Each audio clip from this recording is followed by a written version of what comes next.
So before I go on and continue to talk about the first century Jewish sects, I want to kind of reiterate and recap what we've been talking about.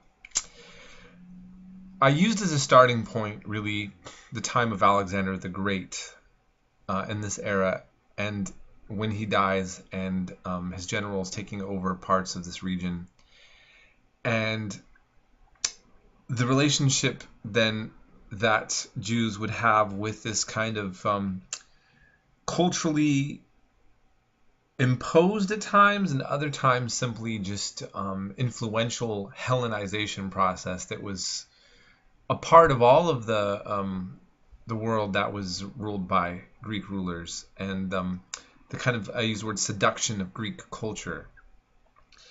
And that one of the Sadducees tried to oppress Judaism for various sets of potential reasons. He dedicates the temple to Zeus and so forth, and you have a Jewish resistance. And there is a winning back the temple, which is Hanukkah. And you have the Hasmonean dynasty, also known as the Maccabees. And they end up not just bringing back Jewish power, but they expand the territories by grabbing more land and also imposing Judaism on parts of the region that were not. And then I kind of talked about, I feel like I was a little bit misleading when I talked about, or not misleading, a little bit confusing. There wasn't an ancient Israel at this point, but this was, this is probably the most documented we have over time of Jewish political power in that region. And it's going, and as we saw, it was very short-lived before the Jews were having a civil war, inviting Romans to come in, then the Persians get back involved with the Parthians, were regimes of the Persians, and then Romans coming back, taking the area, installing King Herod, but then with the Romans being the real source of power, okay? And that the Herods, as I mentioned, had a controversial place in the Bible.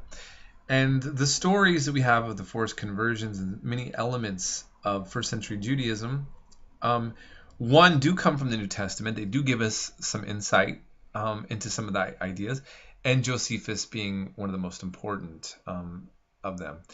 And so this is, and then we have the outside Roman sources as well, of course, that were talking about certain things. So I just wanted to kind of recap.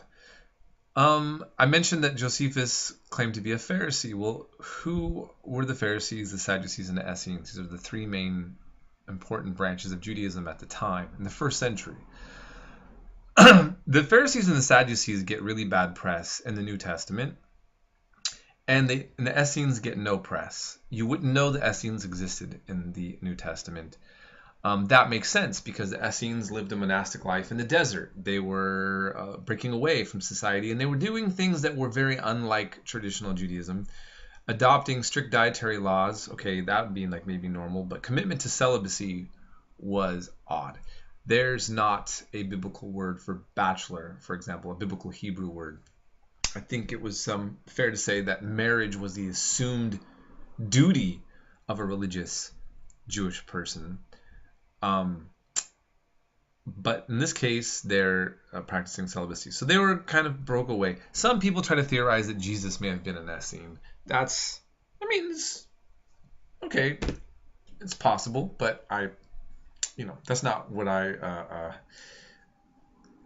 it's an interesting theory. I do not espouse it. In any case, the Pharisees and the Sadducees, what is significant is that the Pharisees are the spiritual fathers of modern Judaism. They're rabbinic Judaism, which we'll talk more about in the video that I have on the Talmud and the Torah and what's the difference.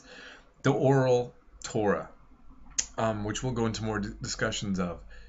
This is the Pharisees, and when Jesus in the New Testament condemns them following the traditions of men rather than God, it's assumed by reading his work that he's critiquing them and this the rabbinic authority that are being espoused from them.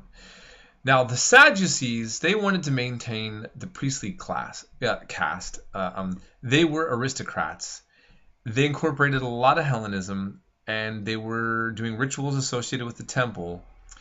And oddly, they did not believe in life after death. I remember a sermon when I was a kid. The guy said, well, the Sadducees, they were sad, you see, because when they died, they didn't have a heaven to go to. I mean, oh my goodness. But, okay, you'll never forget it now, right? Anyhow. There's stories in the Bible, in the New Testament specifically, where Jesus has debates with the Pharisees, and he also has debates with the Sadducees. And one debate he has is over whether or not there's a resurrection. Okay, so they're basically, we're arguing there's no resurrection, and he's saying that there, in fact, would be. Okay, and again, Essenes are not mentioned. So I just thought I would mention this. Now, the Sadducees are eventually going to cease to exist because they're linked to the temple. And we're going to find out that the temple is going to it's going to be destroyed again, as the first temple was.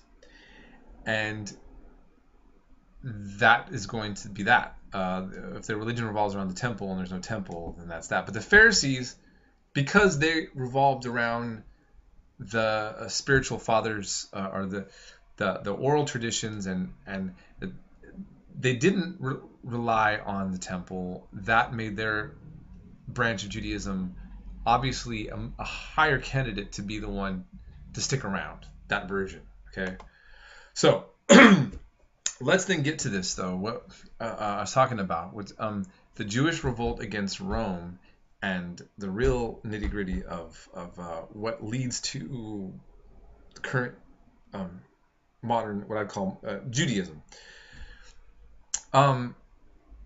There was a revolt because, just like Iraqis revolt against the U.S. occupation, people from Afghanistan revolt against foreign occupiers, whether they're Russian or American. Palestinians resist against Israelis politically and militarily occupying them in the West Bank and Gaza. People don't put up with it, and they fight back. And they often get crushed, and they often use terrorist tactics. So the Zealots, we could call Hamas. I know this seems very... is it fair for me to say that? Well, I guess what I'm saying is, in the eyes of Rome, the Zealots were Hamas. The Zealots were Hezbollah. The Zealots were terrorists. Okay? Not an Al-Qaeda, because it's not an international thing. It's a... And I'm speaking in terms of the way that the Romans would have saw them. The Romans were saying, look, we're letting you have a limited amount of self-rule. Deal with it. And they didn't want that. And you had these anti-Roman rebels that would, they were active, and they instigated a revolt. They did killings. They killed fellow Jews as they saw as collaborators, people like Josephus, who would side with, the Romans. So basically in 66, the last Roman procurator stole vast quantities of silver from the temple, outraged Jewish masses. They rioted, and they wiped out a small Roman garrison stationed in Jerusalem. Right? Whoa, you're totally attack this Roman garrison. Now, the Romans, that could happen, but like all imperial powers, you can lose a battle, but now you got to make a statement, right? You got to send a message. They got a little cocky. In other words, that's how the Romans are going to think about it, okay? So they return, and they just slaughter. And the Jewish refugees flee. They slaughter Jewish leaders. And again, so Romans are returning and slaughtering. Jews are fleeing, and Jews are also killing Jews that they see as collaborators, okay? And this happens in Iraq. It happens in Palestine. It happens in Ireland. In these kind of conflicts. So then Rome besieges Jerusalem and starves it out. And during the summer of 70, the Romans breached the walls of Jerusalem and did what Romans do. They destroyed the Second Temple, and they made the Jews pay for revolting, not because they were Jews, but because they were revolters. revolting against the empire. And anybody in the Roman Empire who did that got the same treatment. I'm going to end it right here, and we'll return back to this topic.